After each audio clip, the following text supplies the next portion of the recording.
Jaime Escalante, a man who entered a school to teach the subject of computer science, ended up teaching math at James A. Garfield High School in East Los Angeles in the early 1980s. Numerous Latino students from working class families attended the school, and their academic performance is below grade level.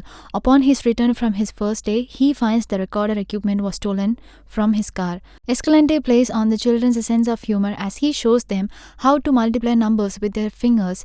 Latecomers Angel and another mobster pose questions about Escalante's legitimacy. Gangsters threaten Escalante after class. He puts an end to the mobsters' gang brawl after school. Then he describes himself as the one-man gang who operates solely in the classroom. Escalante informs the kids that he has chosen to instruct them in algebra. Escalante discovers at a conference that the school's accreditation is in jeopardy because of low test scores. According to Escalante, kids will perform at the level demanded of them. Every morning, a new student is added to the class and Escalante administers a quiz to the students. Angel's friends calls him to come out. He hesitantly leaves the classroom and Escalante notices. Later, Angel regrets his mistake and says he can't haul those homies like that when they call and doesn't want to portray himself as an intelligent in front of them. Also, he asks Escalante for books to learn. As a result, Escalante offers him 3 books to keep, one in his locker, one at home and one at school. Hence, no one notices Angel transporting books. One of Escalante's students, Anita, decides not to go to school and her father forces her to work as a waitress and temporarily manage their hotel. Escalante tries to convince her father to let her continue her schooling, but he is unsuccessful. The school's head of faculty examines Escalante's class the following day and he is pleased to see that his students are adept at math. Anita returned to the class that day. Escalante informs the other academics of his desire to instruct the students in calculus. He has seen the untapped potential of his class and wants to change the atmosphere at the school to help the kids succeed academically. Since the students have not met the qualification, other professors make fun of Escalante. Students, according to Escalante, can take necessary classes throughout the summer. By the conclusion of their senior year, he wants every student to have taken advanced placement calculus. Over the summer, the students register for the necessary courses. Escalante instructs the students despite the lack of air conditioning, providing oranges and encouraging them to pay attention so they can earn better careers and go on vacation. He gives the students contracts in the autumn which the parents must sign. To prepare for the AP Calculus exam, they must attend class on Saturdays, show up an hour early and remain until 5 o'clock.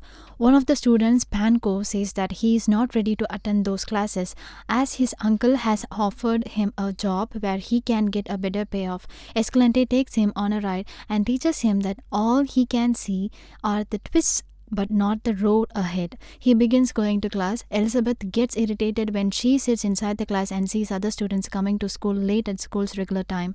Escalante helps her in her hard times. He bases his lessons on ganas, translated as desires, and refers to their philosophy.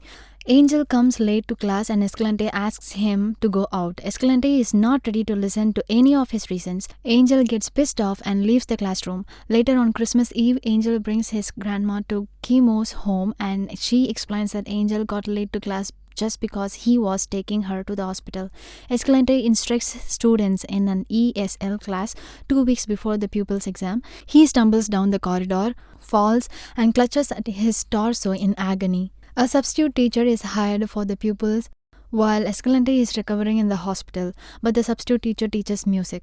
Escalante leaves the hospital shortly after and enters the classroom to resume teaching. Then his students took their exams. The students go to the beach to celebrate after the test. All 18 students have passed their exams. Escalante receives a certificate of appreciation at a gathering to congratulate the students. The Educational Testing Service (ETS) questions the students' exam results, much to Escalante's and the students' dismay. Based on the unusual agreement of incorrect, ETS doubts the scores of cell students at Garfield, which is such results. ETS thinks they have cheated because they all had the same wrong answers. ETS asks those students to agree that they have cheated and the students deny something that they never did. The next day, Escalante discovers an anonymous resignation letter in his school mail. Also, his automobile is stolen from the school's parking lot.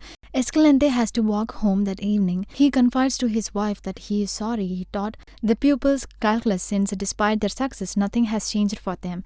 He is appalled by this. The male students of the class arrive at Escalante's home with a car they have patched up for him as a gift. Escalante meets with the Educational Testing Service investigators, debates with them, and then offers to have the kids retake the exam. All the pupils succeed despite having only one day to prepare, and Escalante requests that the initial scores be submitted again.